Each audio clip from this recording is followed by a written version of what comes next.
اسراف کا لمٹ کون طے کرے گا؟ یہ آپ کو خود طے کرنا ہے کہ ضرورت سے زیادہ ہم خرچ نہ کریں۔ اب شادی کے معاملہ ہے، میں ایک دو ایگزامپل بتاتا ہوں جس سے سمجھ میں آئے گا کہ کہاں پھنس رہے ہیں۔ اب انگیجمنٹ جو ہے ایک اہم پروسیس ہے، کیونکہ ہمیں فکس کرنا ہے شادی کو۔ تو انگیجمنٹ جو ہے گھر پہ ہو سکتی ہے، 2-4 لوگ آئیں گھر پہ، ان کے لیے کھانے کا انتظام ہو، باتیں ہوں، ڈیٹ فکس ہو جائے، اور جو بھی تحفے ہدیہ ایک دوسرے کو ایکسچینج کرنا ہو کر لیں۔ لیکن اس کے لیے ہوٹل کرنا یہ ہے فضول خرچی، اس کے لیے ریزورٹ کرنا یہ ہے فضول خرچی۔ لیکن کوئی کہے کہ نہیں بالکل بھائی ہم انگیجمنٹ بھی نہیں کریں گے، ملے گی بھی نہیں، بس نکاح کا ڈیٹ فکس کر دیں گے، بھائی اس میں انگیجمنٹ کرنے میں کوئی دقت نہیں ہے۔ تو ہم جو ہے چیزوں کو یا تو ایکسٹریم اوپر لے جا رہے ہیں یا ایکسٹریم نیچے جا رہے ہیں۔ بارات کا کوئی کنسپٹ نہیں ہے، لیکن بھائی لڑکی لانے کے لیے کچھ لوگ تو جائیں گے، تو کم سے کم 5 آدمی جائے گا، 4 آدمی۔ اب وہ کچھ لوگ اتنے شدت والے ہیں کہ اس 5 آدمی کو بھی کھانا نہیں کھلائیں گے، یا وہ لڑکے والے اتنے شدت والے ہیں کہ وہ کہہ رہے 5 آدمی میں کھانا بھی نہیں کھاؤں گا۔ بھائی کیا یہ کم ہے کہ وہ بارات نہیں لے کے آ رہا؟ 100 150 200 اس طرح کی جو باراتیں ہوتی تھی، 50 آدمی بارات لے کے نہیں آ رہا، آپ کو ہوٹل میں خرچ نہیں کرا رہا، 5 آدمی آ رہا، 5 آدمی کو آپ گھر میں بھی ٹھہرا سکتے ہیں، اس کو کھانا بھی کھلا سکتے ہیں بہتر طریقے سے، اس میں کون سا سنت ٹوٹ جائے گا؟ تو یہ جو ایکسٹریم چیزیں کر رہے ہیں نا، یہ اصل گڑبڑ ہے۔ شادی میں نکاح کرنی ہے مہر دے کر کے، لڑکی والوں کا خرچہ کچھ نہیں ہونا چاہیے، یا منیمم ہونا چاہیے، کم سے کم ہونا چاہیے۔ لڑکا والا اگر پیسہ والا ہے تو وہ ولیمہ کرے گا، بہترین طریقے سے کرے گا، اپنی حیثیت کے مطابق کرے گا۔ ایسا نہیں ہے کہ اس کی حیثیت تو ہے اچھا کھانا کھلانے کی، نہیں بھائی رسول اللہ صلی اللہ علیہ وسلم تو وہ صرف کھجور سے ولیمہ کیے تھے، اس لیے ہم صرف کھجور سے کریں گے۔ کیا یہ آپ کو حکم ہے کہ صرف کھجور سے آپ ولیمہ کرو؟ تو یہ غلط باتیں ہم پھیلا رہے ہیں، غلط تصور دے رہے ہیں۔ اصل جو چیزیں ہیں اس پہ ہم بات نہیں کر رہے ہیں، اصل بات ہے عورتوں کے حقوق، جس پہ ہم بات نہیں کر رہے ہیں۔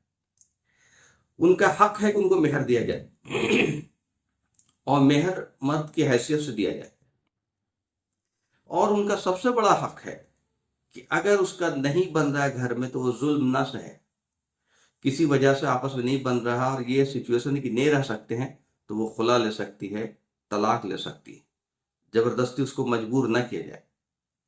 تو طلاق کا پروسیس اگر لڑکا اور لڑکی میں نہیں بن رہا تو طلاق کا پروسیس آسان ہے، لیکن اس طلاق میں جو گڑبڑی کر رکھی ہے ہم نے، جو حلالہ کا یہ کر رکھا ہے کہ ایک بار میں 3 طلاق ہو جاتا ہے، ایک بار میں آپ 3 بار بولو، 3000 بار بولو، ایک ایونٹ ایک بار میں ایک ہی ہو سکتا ہے، 3 ہو ہی نہیں سکتا۔ ایک آدمی حج کر کے آیا، کہے کہ میں نے 3 بار حج کر لیا، مانیں گے آپ؟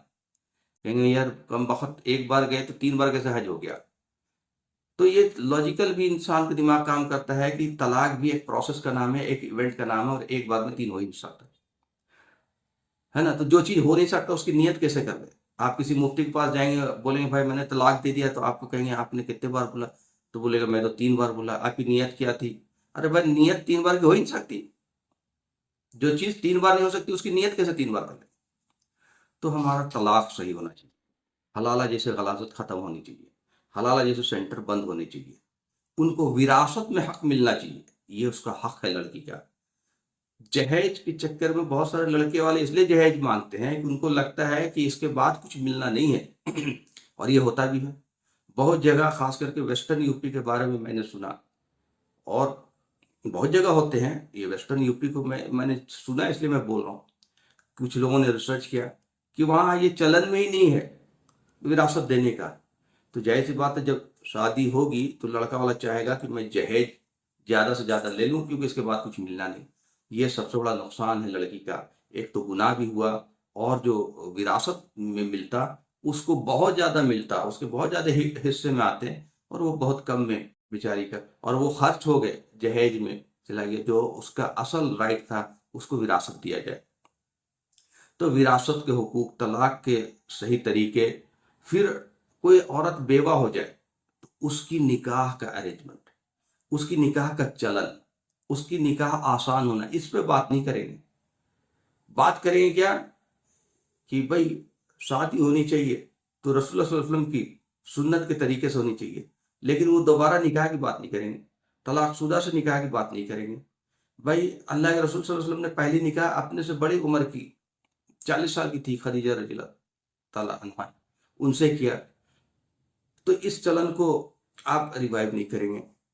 بہت سارے جو بیوہ عورتیں ہیں ان کا نکاح نہیں ہو رہا، اس پہ بات نہیں کریں گے، ہے نا، طلاق شدہ کی نکاح اس کی بارے میں بات نہیں کریں گے۔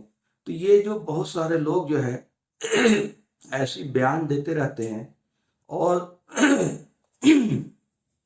لوگ بھی اس میں الجھ کے رہ جاتے ہیں، بلکہ ہمیں جو وقت کے حالات کے حساب سے چیزیں معروف طریقے سے کرنا چاہیے، دستور کے مطابق کرنا چاہیے۔ اس میں یہ دیکھنا ہے کہ اس میں اعتدال ہو، اس میں اسراف نہ ہو، فضول خرچی نہ ہو، ضرورت سے زیادہ خرچ نہ ہو۔ نکاح بہتر وہ ہے جس میں کم سے کم خرچ ہو لڑکی والوں کا، اور ولیمہ آپ اپنی حیثیت سے کریں۔ اب بہترین ولیمہ وہ ہے جس میں غریبوں کو بھی پوچھا جائے، غریبوں کو بھی مدعو کیا جائے، اس میں بھی دکھانے کے لیے اسراف نہ ہو کہ ہم خوب ویرائٹی اور خوب انتظام کریں، نہیں، ہاں حیثیت کے مطابق کریں، لیکن دکھانے کے لیے حیثیت سے 10 گنا نہ کر دیں۔ تو عورتوں کے حقوق ملنا زیادہ ضروری ہے، نہ کہ اس بات پہ ڈیلی جو ہے بالکل لیکچر اور بیان آ رہے ہیں کہ بھائی نکاح جو ہے ایک دم سنت طریقے سے ہونا چاہیے، ایک آدمی کو کھانا نہیں کھلانا ہے، ایک آدمی بارات نہیں آئے گا، جو آئے گا وہ اپنے پیسے سے کھا کر کے جائے گا۔ یہ سب چیزیں جو ہے انسری، ہم ایکسٹریمزم جو ہے، ایک لوور ایکسٹریمزم ہے، ایک اپر ایکسٹریمزم ہے، اور ایکسٹریمزم دونوں غلط ہے۔ درمیانہ روش اختیار کرنا چاہیے ہر چیز میں، تو آسان ہو جائیں گی چیزیں، اور عورتوں کے حقوق پہ بات ہونی چاہیے، تو اپنے آپ چیزیں سدھر جائیں گی۔ ہم حقوق پہ بات کرنے کے بجائے ہم نے فوکس کر رکھا کہ بھائی نکاح ایسے ہونے چاہیے، بارات نہیں آنی چاہیے، جہیز نہیں لینی چاہیے۔ بھائی آپ کو پتہ ہے کہ بارات کی شروعات یہاں پہ کیوں ہوئی؟ پہلے زمانے میں ہم لوگ بچپن میں بارات جب جاتے تھے تو بس میں ایک ایسے شخص کو ضرور پوچھا جاتا تھا جس کے پاس لائسنسی رائفل ہوتے تھے۔ کیوں؟ کیونکہ بارات کو لوٹنے کا ڈر ہوتا تھا، اس لیے لوگ زیادہ لوگوں کو لے کر کے جاتے تھے، کہ بھائی 100-50 آدمی، تاکہ کہ لوگ جو ہے لوٹے نہیں، لوگ کسی طرح کا خطرہ نہ ہو، ہم آسانی سے لوگ آ جائیں۔ ٹھیک ہے، اب وہ حالات نہیں ہیں، لیکن یہ بول دینا کہ بھائی انہوں نے غلط کیا، بھائی انہوں نے حالات کے حساب سے کیا ہے۔ آج آپ کے پاس حالات اچھے ہیں، آپ 5 آدمی چاہیے، لیکن 5 آدمی بھی جا رہے ہیں تو اس کو بھی کھانا نہیں کھلائیں گے، یہ بھی حرام ہے، یہ فتویٰ دیے جا رہے ہیں۔ ارے بھائی 5 آدمی آپ کے مہمان آتا ہے تو کھانا کھلاتے کہ نہیں کھلاتے؟ تو یہ جو سنت اور جو بدعت جو ہے نا، بار بار ہر چیز کو ہم بدعت بدعت بدعت بول کر کے بدعت کو کنفیوز کر دیں۔ دین میں اضافہ، دین میں کمی بیشی وہ بدعت ہے، لیکن پہلے دین تو ڈیفائن کریں۔ ہر چیز کو دین بنا دیا ہے، جس میں فلیکسیبلٹی ہے اس میں بھی فلیکسیبلٹی ختم کر دیا، جہاں ایکسیپشن ہے ایکسیپشن کیسز کو ہم جنرل بتا دے رہے ہیں۔ تو یہ چیزوں کو ہمیں غور کرنا چاہیے کہ بھائی جو کبیرہ گناہ ہے اس سے بچ جائے تو اللہ تعالیٰ ہمارے سیئات معاف کر دے گا۔ قرآن میں آتا ہے استجتنبوا کبائر ما تنہون عنہ نکفر عنکم سیئاتکم وندخلکم مدخلا کریما۔ تم اگر کبیرہ گناہوں سے بچ جاؤ تو ہم تمہارے سیئات معاف کر دیں گے، اور ہم سیئات پہ بات کر رہے ہیں، کبیرہ پہ بات ہی نہیں کر رہے ہیں۔ طلاق غلط طریقے سے دینا، ایک بار میں 3 سمجھنا، یہ کبیرہ گناہوں سے، چونکہ ایک لڑکی کی زندگی برباد ہو رہی، اس کا حلالہ کروانا یہ کبیرہ گناہوں سے، کیونکہ ایک لڑکی کی عزت تار تار ہو رہی۔ وراثت نہیں دینا یہ کبیرہ گناہوں سے، چونکہ اس میں اس کا حق ہے، جو اللہ حکم دے رہا ہے کہ اس کا حق وراثت دو۔ اور تلکا حدود اللہ، عورتوں کے حقوق میں اللہ تعالیٰ نے تلکا حدود اللہ کہا، یہ میری حد ہے۔ جب 2 لوگ لڑتے ہیں تو کہتے ہیں دیکھو اس سے آگے بڑھے تو میں مار دوں گا، تو آدمی سمجھ جاتا ہے کہ یہ حد ہے۔ اللہ جب اپنی حد بول رہا ہے تو اس کا ٹھکانہ جہنم ہوگا۔ تو غلط طریقے سے طلاق دینا، غلط طریقے سے طلاق کو جائز ٹھہرانا، اور اس میں غلط فتویٰ دینا جو قرآن کے خلاف جا رہا، طلاق ایک بار میں 3 ہو ہی نہیں سکتا، اس میں لوگ فتویٰ دے رہے ہیں، تو ان کا بھی ٹھکانہ کیا ہوگا اللہ ہی بہتر جانتا ہے۔